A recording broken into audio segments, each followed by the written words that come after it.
destinasyon. Agad-agad gustong matupad ang ambisyon. Araw-araw na pinupunan pat lang sa aking misyon. Dali-dali lang nalilinlang ng imahinasyon. Sa usok at aral ako'y tuluyang nalulong, pero bait sa sariling kokote ay nakulong. Pwedeng magtanong saan ba ang direksyon? Pikit matang tinatanggap na walang tutulong, pero susulong buhay ay laro. Kaya tanggalin ang mga bano, biglang di na ngay ng tukso. Di na makalayo, tada na nagbiro. Kaya maging handa sa pagbabago.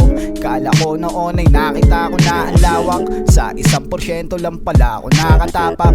Ano bang hinahanap sa paghahagilap? Huwag kang magulat kung sa pagyakap ay sakit ang kaawit. Tutok ay matutuntunan, di namamalayan. Pagmamahal sa ginagawa ang kasagutan. Pagtitiwala sa sarili ang kasangkapan. Taas noo na harapin ang bawat kamalayan. Tutok ay matutuntunan, di namamalayan. Pagmamahal sa ginagawa ang kasagutan. Pagtitiwala sa sarili ang kasangkapan. Taas noo na harapin ang bawat kamalayan. Di papayag na pumantay aking paa ng dilat matabig tiliig sa kamay nila. Hakbang lang ng pasulong kahit kalam na nagutong buga. Letra ng pabulong hanggang sila ay tumugon. Kaliwat kanan medya sa bibig, parang hayop kong ituring. Ginawang basahan sa sapatos ang pumigil. Iniwasan magpanggap, langing paking mag-ambag. Bawat baitang na dinaanan, mas pinili ko mag-rap. Kung saan man naroroon, hindi man nanatili. Sumulat ng sabog kahit maraming pumipili. Pinili ko bago ilatag mga pinaplano, bago mapanatag ang aralin. Tinapos ka agad para paglabas, sa na bababad. Mga luwa ay aking tiniis, ayoko magpunas ng lungkot sa sahig. Kahit paano walang bumibili, diretso ang lakad ko hindi tagilid.